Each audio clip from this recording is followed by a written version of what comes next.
The Galactic Scholastic Institute floated in perpetual orbit around the neutral moon of Academia 7, a carefully selected rock that belonged to no one, and therefore offended everyone equally. It was, by all accounts, the most prestigious educational facility in known space. A glittering monument to interspecies cooperation, intellectual excellence, and the sort of casual arrogance that only comes from being surrounded by the supposed best and brightest the galaxy had to offer. The Institute's founding charter, written in 17 languages and 3 forms of interpretive dance, proclaimed its noble mission: to foster understanding between species, to advance scientific knowledge, and to prove that yes, your species could absolutely sit in a room with that species without starting another war. Mostly. The success rate hovered around 73%, which the administration considered a rousing victory. Students from 462 different worlds attended the Institute, each species convinced that their particular evolutionary path had gifted them with intellectual superiority. The Vorthians believed their 4 brains made them natural philosophers. The Keltharians insisted their hive-mind connection provided unparalleled collaborative ability. The Zyx'thorians claimed their mathematical crystalline thought processes rendered them the galaxy's premier logicians. Everyone had a theory about why they were special, and most of those theories involved explaining why everyone else was slightly less evolved. Into this cosmic academic thunderdome had stumbled humanity, approximately 15 years prior, with all the grace of a drunk uncle at a wine tasting. The human species had barely mastered faster-than-light travel when they knocked on the galactic community's door, grinning and waving and completely oblivious to the fact that most civilizations spent a few centuries lurking in the cosmic shadows before announcing themselves. Humanity had gone from splitting atoms to splitting space-time in what the rest of the galaxy considered an absolutely reckless time frame, then promptly asked if anyone wanted to be friends. The Galactic Council, in a moment of what historians would later describe as either admirable open-mindedness or catastrophic judgment, had agreed to allow human students into the Institute on a trial basis. The general consensus was that humans would either prove themselves adequate or would wash out spectacularly, providing entertaining cautionary tales either way. It was a win-win scenario for everyone except the humans. Professor Krell stood at the front of advanced xenobiology, his 4 eyes scanning the lecture hall with the sort of expression that suggested he smelled something unpleasant and suspected it was the student body. He was Vorthian, naturally, a species that looked like someone had taken an octopus, given it an exoskeleton, and then taught it to wear academic regalia. His tenure at the Institute spanned 47 years, during which he had perfected the art of the condescending pause and the disappointed tentacle wave. The classroom itself was a testament to alien ergonomics and the phrase "good enough" for government work. Seats accommodated everything from bipeds to serpentine species to that one gelatinous Glorthian who technically attended class as a sophisticated puddle. Holographic displays floated at various heights and angles to accommodate species with eyes in inconvenient locations.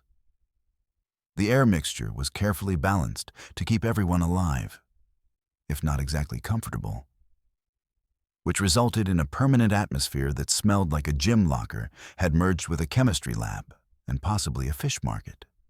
Advanced xenobiology was considered one of the Institute's more challenging courses, primarily because Professor Krell graded with the mercy of a malfunctioning execution droid. The subject matter covered the biological systems of various galactic species, their evolutionary adaptations, their strengths, and their numerous weaknesses. Krell particularly enjoyed the weaknesses section. The students filed in with the enthusiasm of convicts approaching a sentencing hearing. There were Caldronian nobles, easily identified by their crystalline skin that refracted light into annoying patterns and their insufferable habit of announcing their titles before speaking. Several Mithari occupied the back row, their insectoid forms clicking and chittering in what passed for gossip among species with mandibles. A Drenthian sat alone, as usual, because his species' natural toxic excretions made friendship biologically inadvisable. And then there were the humans. 2 of them this semester, which was apparently the maximum number the administration felt comfortable inflicting on any single course. They sat separately, not out of animosity, but because clustering together would have looked defensive. And looking defensive was basically admitting you did not belong here. Damian Torres occupied a seat in the middle section, the classic position of someone trying to be neither too visible nor too invisible.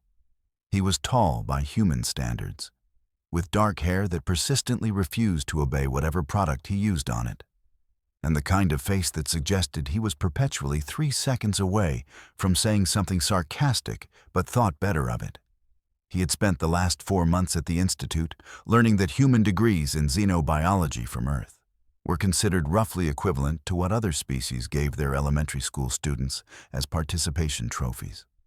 Maya Chen sat 3 rows back and to the left, a position that gave her clear sight lines to the entire classroom and both exits. She was smaller, quieter, and had cultivated an air of such profound uninterest that most students had forgotten she was enrolled. She spent every class period taking notes on a data pad, with the sort of focused intensity usually reserved for religious experiences or high-stakes gambling. The real star of today's show, however, was Zyx'thor, Crown Prince of the Caldronian Imperium, first of his clutch, heir to 17 star systems, and the single most punchable sentient being Damian had ever encountered. Zyx'thor was, in the technical sense, beautiful. Caldronians were crystalline-based life forms who looked like someone had carved a humanoid figure from living gemstone and then given it an ego problem. Light refracted through Zyx'thor's body in cascading rainbows. His movements were fluid and precise, and his voice had a musical quality that would have been pleasant if not for the fact that he used it primarily to explain why everyone else was inferior. He sat in the front row, center seat, because of course he did. His entourage of lesser Caldronian nobles flanked him like decorative bookends. They laughed at his jokes, nodded at his observations, and generally behaved like the sort of people who peaked in high school, except this was university, and the behavior was somehow more pathetic. Professor Krell began the lecture with his usual preamble about the importance of understanding biological diversity, which he delivered with all the passion of someone reading a tax form. The day's topic: adaptive evolution in hostile environments. It should have been interesting. Krell managed to make it feel like watching paint dry in a gravity well. 15 minutes into the lecture, Krell mentioned Earth's evolutionary pressures as a minor footnote, the sort of aside that suggested the planet was barely worth discussing. Damian felt his jaw tighten, but said nothing. This was normal. Earth was always a footnote. Zyx'thor's hand rose, light dancing off his crystalline fingers. Professor Krell acknowledged him with a tentacle gesture. Of course he did. Zyx'thor was his favorite student, primarily because the prince had mastered the art of asking questions that were really just statements about his own intelligence. Professor, I find the inclusion of Earth in this discussion curious, Zyx'thor began, his voice carrying that musical lilt that made everything sound like performance.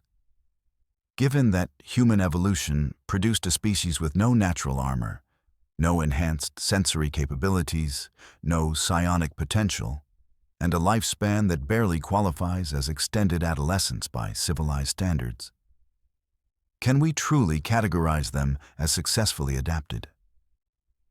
A few students chuckled. The Mithari in the back row clicked their mandibles in what passed for applause among their kind. Damien's knuckles went white on his datapad. Krell's eye stalks swiveled toward the human section with something that might have been sympathy if he were capable of that emotion. The human evolutionary path is unconventional, yes. Mr. Torres, would you care to respond? It was not really a question. It was an invitation to public humiliation disguised as academic discourse. Damien took a breath. Human adaptation prioritized versatility over specialization. We can survive in a wider range of environments than most species without technological assistance.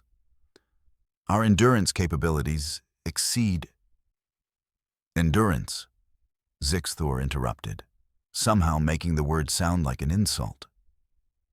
Yes, I have read your thesis on human adaptive biology. Fascinating fiction. You argue that humans evolved as persistence predators, that your ability to simply keep moving constitutes a survival advantage. He paused for effect, light refracting off his face in a way that probably looked dramatic. Tell me, Torres, how does your persistence hunting serve you in space? Can you run down a starship? Will you jog after an enemy fleet until they surrender from exhaustion? More laughter. Even Professor Krell's tentacles quivered in what might have been amusement. Damien felt heat rising in his face. The principle demonstrates neurological and cardiovascular advantages that translate to what? Mediocrity with stamina? Zyx'thor stood, because apparently sitting was insufficient for maximum condescension. Humans have been in space for barely a century. Most civilized species were building Dyson spheres while your ancestors were still painting on cave walls. You bring nothing to the galactic community except enthusiasm and a disturbing willingness to eat things that would kill most species. You are the galaxy's eager but ultimately disappointing interns. The classroom fell silent. This had crossed from academic debate into something uglier. Damien stood as well, muscle memory from too many confrontations overriding common sense. You want to compare species? Let us do it properly. Formal academic debate right here, right now. My thesis on human adaptive advantages versus your obvious expertise on why Caldronians are the galaxy's gift to evolution. Professor Krell's eyes widened slightly. This was irregular. This was improper. This was also absolutely going to happen because Krell was, at his core, a drama enthusiast. A formal debate. Krell mused, tentacles tapping together. Classical format. Opening statements, rebuttals, class vote on the victor. Prince Zyx'thor, do you accept? Zyx'thor's crystalline face arranged itself into something approximating a smile. I would be honored to provide Mr. Torres with an education in rhetoric along with biology. Let us say Friday? That gives him 3 days to prepare his surrender. Friday, Damien agreed, immediately regretting everything. The next 3 days were a blur of research, coffee that other species considered mild poison, and the growing certainty that Damien had made a catastrophic mistake. He pulled every academic paper on human evolution, every comparative biology study, every scrap of data that might support his argument. It was not enough. It was never going to be enough because Zyx'thor was right about one thing. Humanity was new, untested, and playing catch-up with species that had millennia of academic tradition. Maya had said nothing about the upcoming debate.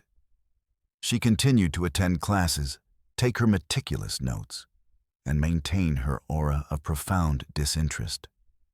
Damien had tried to approach her once, thinking maybe they should present a united human front.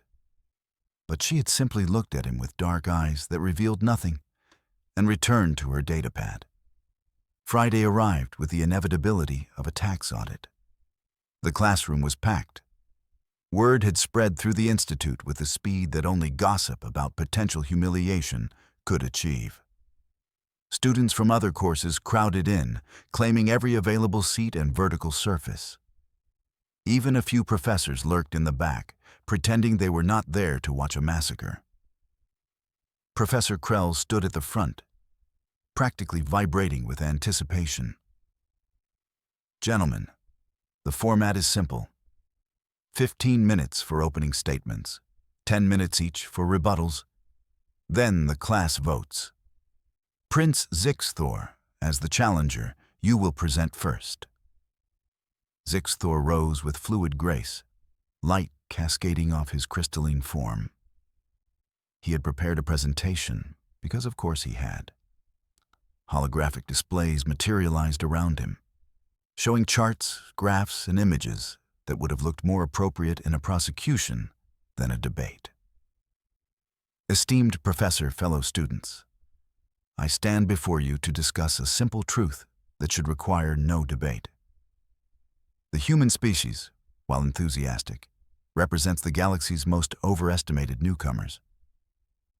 His voice was smooth, confident, musical. Let us examine the evidence objectively. The first hologram showed comparative biology charts. Average lifespan. Humans, 80 Earth years if they are lucky and avoid their numerous self-destructive tendencies.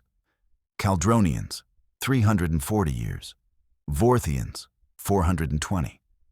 Even the short-lived Mithari manage 160. In the time it takes a human to reach what they optimistically call wisdom, most of us have earned multiple advanced degrees and held several careers. Click. Next slide. Physical resilience. Humans require a remarkably narrow range of environmental conditions. Temperature variations beyond 20 degrees in either direction cause distress. They need specific atmospheric pressure, specific oxygen levels, specific everything. They are the galaxy's most high-maintenance species masquerading as adaptable. A few students laughed. Damien felt his stomach sink.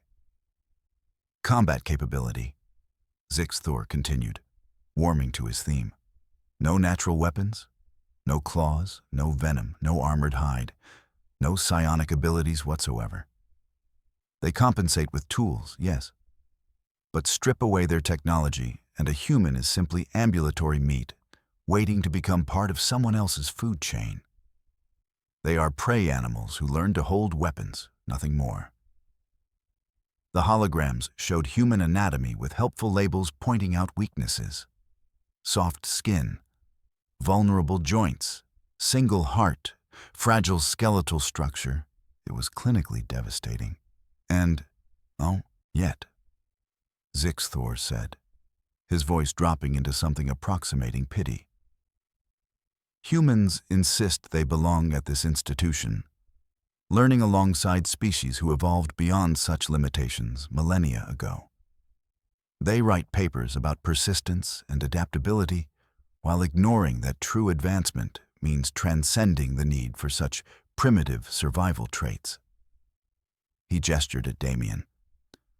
My colleague wishes to argue that human versatility compensates for their numerous deficiencies.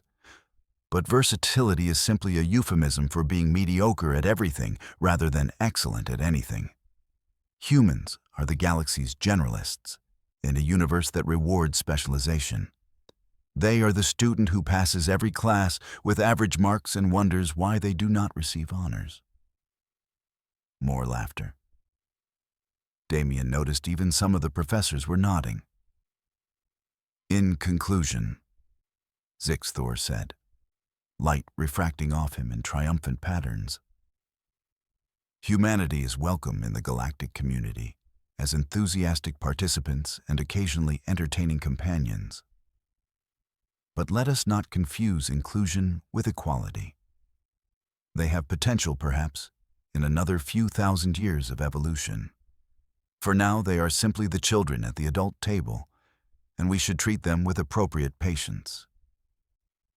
He sat down to actual applause. Actual applause. Damien wanted to crawl under his desk and stay there until the heat death of the universe. Professor Krell gestured at Damien with a tentacle. Mr. Torres, your opening statement. Damien stood on shaking legs. He had prepared notes. He had prepared arguments. All of them suddenly seemed pathetically inadequate.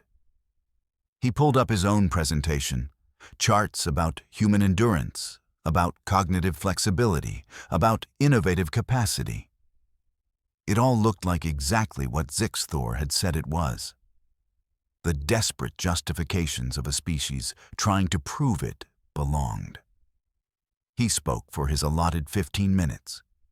He made his points about adaptability and problem-solving, and the fact that humans had gone from atmospheric flight to interstellar travel in less than 2 centuries. He cited studies and data and theories. Nobody was convinced. He could see it in their faces, their tentacles, their antennae. Even the humans in the audience. There were apparently 4 others scattered throughout the crowd. Looked embarrassed for him. Zyx'thor's rebuttal was surgical. Every point Damien made, the Caldronian prince countered with a superior alien example. Humans had good endurance. Drenthians could run for days without stopping. Humans were innovative. The Keltharians had developed quantum computing while humans were still banging rocks together. Humans were adaptable. Every species was adaptable. That was how evolution worked. By the time Damien sat down for his own rebuttal period, he knew he had lost. The class knew he had lost. Zyx'thor knew he had lost and was enjoying himself immensely. Professor Krell was opening his mouth to call the debate concluded when a hand rose from 3 rows back. Maya Chen, who had not spoken in class once during the entire semester, had her hand up. The classroom fell silent with the confusion of an audience watching a plot twist nobody saw coming. Krell's eye stalks swiveled. Miss Chen, this is somewhat irregular, but given the circumstances, yes. Maya stood. She was small, especially compared to most species in the room, wearing the sort of practical clothes that suggested she prioritized function over appearance. Her datapad was in her hands. She had not prepared a holographic presentation. She had not prepared anything except that datapad and an expression of calm that somehow felt more dangerous than any amount of anger. I have a question for Prince Zyx'thor, she said quietly. Zyx'thor waved magnanimously. Of course. Though the debate is effectively concluded, I am happy to indulge. Your thesis on Caldronian neural plasticity from last semester, Maya interrupted, her voice still quiet but somehow cutting through his. The one published in the Journal of Comparative Neurology. Sections 3 through 7. Can you explain the methodology? Zyx'thor blinked, light stuttering across his features. That is hardly relevant to the methodology, Maya repeated. Specifically the experimental design for measuring crystalline thought process formation in high-stress environments. I fail to see how this, you copied it. Maya's voice remained level. From a paper published 3 years earlier by Dr. Venthrall of the Crystalline Collective. I checked. You changed some terminology and rearranged 2 paragraphs. The statistical analysis is identical down to the decimal points. That is not parallel thinking. That is plagiarism. The classroom went very, very quiet. Zyx'thor's crystalline face shifted through several colors. That is a serious accusation. Your paper on adaptive camouflage in silicon-based life forms from 2 semesters ago, Maya continued, scrolling through her datapad. 73% similarity to a dissertation from Keltharian University. Your analysis of energy-efficient space travel last year borrowed heavily from Vorthian military research without citation. Should I continue? Professor Krell's tentacles had gone rigid. Miss Chen, these are extraordinary claims. I have the documentation. Maya tapped her datapad. I can forward it to you right now if you'd like. Every source, every similarity, every instance where the prince presented others' work as his own. I started cataloging them during orientation week. Several students gasped. The Caldronian nobles flanking Zyx'thor had suddenly found the floor very interesting. This is preposterous, Zyx'thor said, but his voice had lost its musical quality. Why would you even? Because you were a threat, Maya said simply. She turned to address the entire classroom, her quiet voice somehow carrying to every corner. Not Prince Zyx'thor specifically, all of you, every species here spent the first week explaining why humans did not belong. So I decided to learn why you thought you were better. She pulled up her own holograms now, not charts about human superiority, detailed biological analysis of every species in the classroom. Caldronians, she said, gesturing to the crystalline species.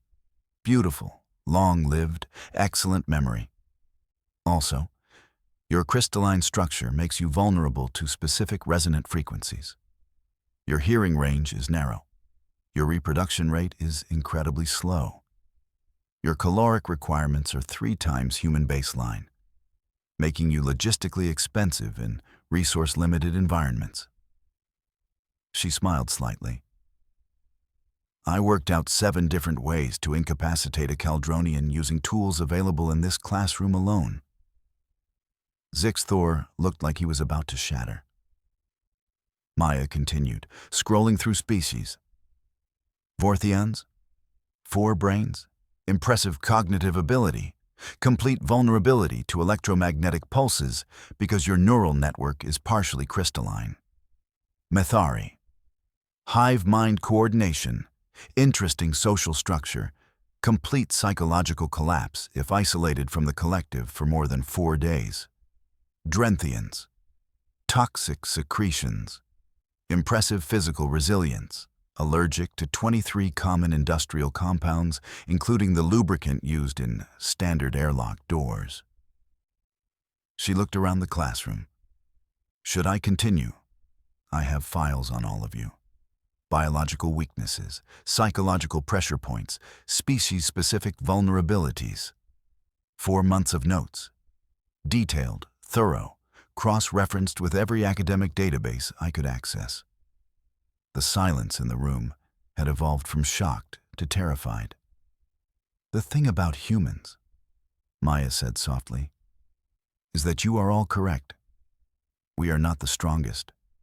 We are not the fastest. We do not have natural weapons or armor or psionic abilities.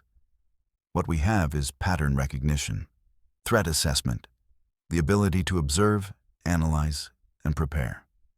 She looked directly at Zyx'thor. You called us prey animals who learned to hold weapons. You are right. Do you know what prey animals are excellent at? Not dying. We spent millions of years at the bottom of the food chain, and we survived by being smarter, more careful, and more vicious than everything trying to eat us. We watch. We learn. We adapt. And when something threatens us, we do not engage in honorable combat. We find its weakness and exploit it without mercy. Maya held up her datapad. Every species in this room has been treating humans like we are harmless, stupid, or both. You have been having your academic debates and your social hierarchies and your demonstrations of superiority while we have been taking notes. Learning your languages, your customs, your biology, your weaknesses. You thought you were teaching us our place. We were conducting reconnaissance. She turned to Professor Krell. You asked about human adaptive advantages. Here is one. We are paranoid, survival instinct, honed over millennia of being something else's dinner. We assume everything is a threat until proven otherwise. We prepare for worst-case scenarios. We watch our backs and everyone else's fronts. Maya gestured around the room. In 4 months, I have compiled enough data on every species represented here to write comprehensive tactical assessments. I know what you eat, what you fear, what hurts you, what you need to survive. I know your social structures, your hierarchies, your political tensions. I have been a model student, quiet and attentive, and you all forgot I was dangerous because I am small and polite. She looked at Zyx'thor again. You wanted to humiliate humanity? To prove we do not belong here? Congratulations! You picked a fight with a species whose primary survival trait is holding grudges and preparing contingencies. You gave a presentation about human weakness and displayed your anatomy in perfect detail while making broad gestures. I now have complete mapping of Caldronian physiology, including the location of your primary neural cluster, which you helpfully kept exposing while you were being dramatic. The Caldronian prince had gone completely still. Maya sat down. I am not saying humans are superior. I am saying we are dangerous, and there is a difference. We did not evolve to be the strongest predators. We evolved to kill the strongest predators using nothing but spite and planning. That is what you are all dealing with. That is what you invited into your civilized academic institution. Not warriors, not diplomats. Survivors who learn to smile while taking notes. She looked at her datapad one more time. Also, Prince Zyx'thor, your thesis on post-scarcity economics from 3 semesters ago, copied from a Terran paper published on Earth 6 years ago. You plagiarized from the species you claim is intellectually inferior. That feels important to mention. The classroom had no sound except for environmental systems. Even those seemed to be holding their breath. Professor Krell's tentacles moved spastically. This is highly irregular. Miss Chen, your accusations regarding academic dishonesty will need to be formally investigated. Prince Zyx'thor, you will need to meet with the Academic Integrity Committee. This debate is... I am calling this debate concluded. Students filed out in silence. The usual chatter was gone. They gave Damien and Maya a wider berth than usual, the kind of space you give something that turned out to be more dangerous than it looked. Damien approached Maya outside the classroom. You had all that prepared? The entire time? Maya shrugged. I had it prepared since orientation. Different versions for different scenarios. That was Draft 7, Public Humiliation in Academic Setting. Draft 7, Damien repeated. How many drafts were there? 23, covering social confrontation, physical altercation, political maneuvering, and various combinations thereof. The nice thing about being underestimated is that you have time to prepare while everyone is busy underestimating you. You are terrifying, Damien said. I am careful, Maya corrected. There is a difference. This entire institute is populated with species who think they are apex predators because they got to space first. They forgot that humanity spent our entire evolutionary history being hunted by actual apex predators, and we murdered every single one of them. We are not strong or fast or long-lived. We are methodical, patient, and we hold grudges until the heat death of the universe. She looked at him. You were trying to win a debate on their terms, using their rules, playing their game. That is not how humans win, Damien. We change the game. We flip the table. We smile and nod and take notes. And when they are convinced they have won, we remind them that friendly does not mean harmless. Damien laughed despite himself. You have been planning this since day one? Since before day one. Since I read about the Institute and realized I would be surrounded by species with superiority complexes, I prepared. That seems exhausting. It is practical. Earth is vulnerable right now. 15 years in space is nothing. We are surrounded by civilizations that could sterilize our planet without breathing hard. The only thing keeping us alive is the assumption that we are too primitive to be a threat. I intend to maintain that assumption while simultaneously ensuring that if anyone tests it, they realize their mistake too late. Maya started walking. You should write better theses, by the way. Your work on adaptive biology was solid, but your rhetoric needs work. Humans did not survive by being good at debates.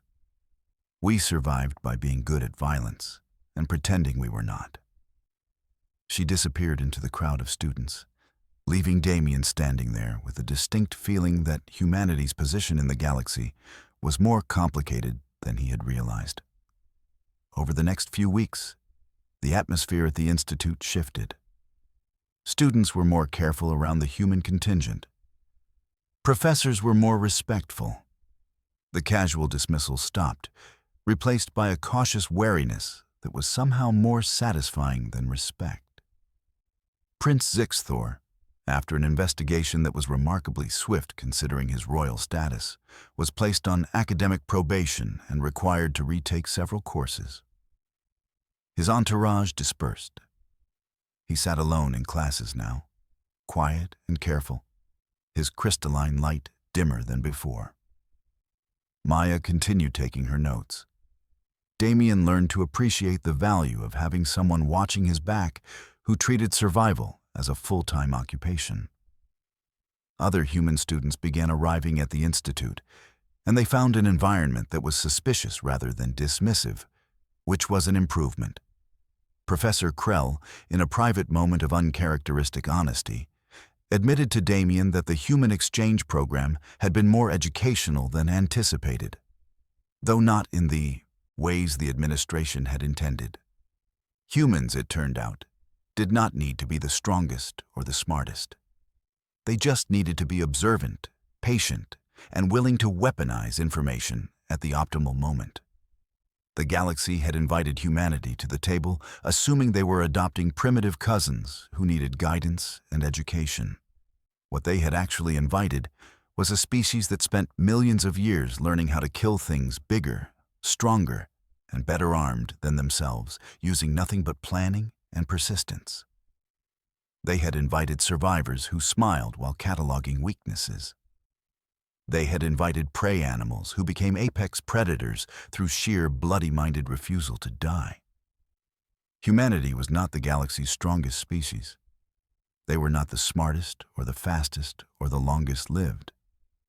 What they were, the rest of the galaxy was slowly realizing, was patient, observant, methodical, and absolutely willing to hold grudges across geological timescales while smiling and taking notes. The Galactic Scholastic Institute continued its mission of fostering understanding between species, though now that understanding included the knowledge that sometimes the friendly ones were the ones you needed to watch most carefully. The human students remained polite, eager to learn, and absolutely meticulous about documentation. And somewhere in the Institute's databases, Maya Chen's files continued to grow, cross-referenced and updated, a comprehensive catalog of useful information about every species humanity might one day need to negotiate with, defend against, or, in a worst-case scenario, decisively defeat. Because that was what humans did. They prepared. They adapted. They survived. And they never, ever forgot who picked the first fight. Zyx'thor learned that lesson in a classroom. The rest of the galaxy was still figuring it out, one careful human smile at a time.